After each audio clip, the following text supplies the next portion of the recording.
روایات میں آتا ہے کہ بنی اسرائیل کا ایک شخص تھا، غریب تھا، حضرت موسیٰ علیہ السلام کے پاس آیا، آ کر کہنے لگا یا نبی اللہ کہ میں بہت غریب ہوں، آپ جائیں اپنے اللہ سے درخواست کریں کہ مجھے جو میری زندگی کا جتنا رزق بنتا ہے وہ سارا یک بارگی مجھے عطا فرما دے، بس چلو کچھ دن تو سکون سے گزر جائیں گے۔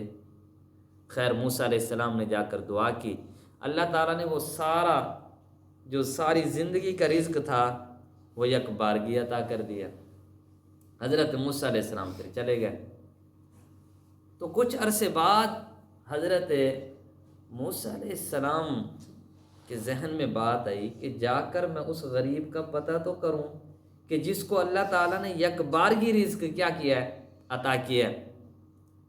تو حضرت موسیٰ علیہ السلام آتے ہیں، آ کر دیکھتے ہیں بھائی اس بندے کے تو نوکر چاکر ہیں، بڑا وسیع اس کا دسترخوان ہے اور اس کے بہت ہی زیادہ جانور ہیں، وہ مالدار ہو چکا ہے۔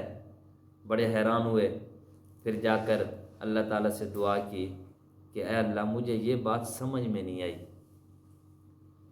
کہ پہلے تو اس کے پاس رزق تھا ہی نہیں، معمولی سا رزق بنتا تھا، آپ نے وہ عطا کر دیا، اب یہ اتنا بڑا مالدار یہ کیسے بن گیا؟ تو اللہ نے جواب دیا کہ اے موسیٰ جو ہم نے اس کو رزق دیا تھا تھوڑا سا، اس کا رزق تو اتنا ہی بنتا تھا،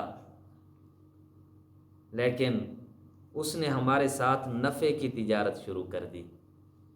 ہم نے اس کو رزق دیا، اس نے ہمارے راستے میں خرچ کرنا شروع کر دیا۔ تو ہمارا یہ وعدہ ہے کہ جو بندہ ہمارے راستے میں اخلاص کے ساتھ 1 روپیہ خرچ کرتا ہے، ہم اس کو 700 گنا بڑھا کر واپس لوٹاتے ہیں۔ تو وہ اس طریقے سے تھوڑا تھوڑا خرچ کرتا گیا اخلاص کے ساتھ، اور ہم بڑھا کر واپس اس کو لوٹاتے گئے، اور یوں اس طریقے سے وہ مالدار ہو گیا۔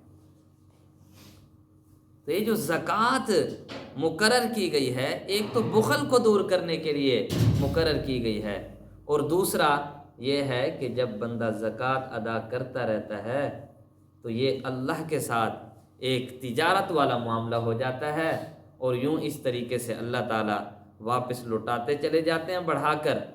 اور بات یہ سمجھ میں آ گئی اس سے کہ یہ زکوٰۃ بھی ایک مالداری کا ذریعہ ہے۔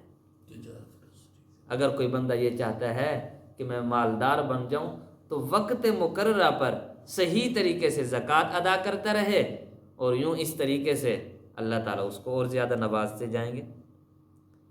تو بنی اسرائیل سے بھی یہی عہد لیا تھا کہ میں تمہارے ساتھ ہوں، یعنی میری مدد اور نصرت تمہارے ساتھ ہے۔ کس وقت تک؟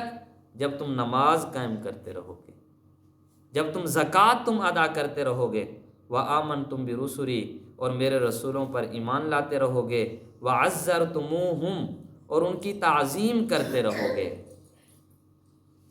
ان کی مدد و نصرت کرتے رہو گے، ان کے ساتھ تعاون کرتے رہو گے، وَأَقْرَضْتُمُ اللَّهَ قَرْضًا حَسَنًا اور تم نے قرض دیا اللہ تعالیٰ کو قرض حسنہ، اللہ کو قرض دینا، اللہ کے بندوں کو قرض دینا مراد ہے۔ اللہ کی رضا کے لیے تم نے کیا کیا؟ کسی غریب کی تم نے مدد کر دی، کسی فقیر کی تم نے مدد کر دی، یا اسی طریقے سے کوئی حاجت مند آیا تھا، تم سے اس نے آ کر قرض مانگا، اور تم نے اللہ کی رضا کے لیے تم نے کیا؟ اس کو قرض تم نے دے دیا۔ فرمایا میری مدد تمہارے ساتھ ہے۔ اللہ تعالیٰ یہاں یہ بتلانا چاہتے ہیں کہ یہ جو ہم نفلی صدقہ کرتے ہیں نا، یہ ہمارا مال ضائع نہیں ہوتا، ہم اپنے اللہ کو قرض دے رہے ہوتے ہیں۔ جب بندہ کسی کو قرض دیتا ہے تو واپس ملنے کی امید ہوتی ہے، تو جب ہم صدقہ کریں گے اللہ کے راستے میں، ہم اللہ کو قرض دیں گے، تو یہاں سے جب ہم چلے جائیں گے تو کل قیامت کے دن ہم سب سے زیادہ محتاج ہوں گے، اس وقت اللہ تعالیٰ ہمیں یہ قرض جو ہے یہ واپس لوٹا دیں۔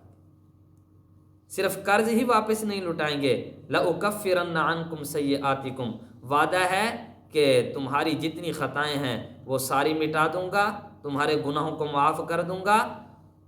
صرف گناہوں کو معاف ہی نہیں کریں گے، وَلَأُدْخِلَنَّكُمْ جَنَّاتٍ تَجْرِي مِن تَحْتِهَا الْأَنْهَارُ، فرمایا کہ تمہیں جنت کے اندر، تمہیں ایسے ایسے باغات کے اندر تمہیں داخل کروں گا کہ بہتی ہوں گی جن کے نیچے نہریں۔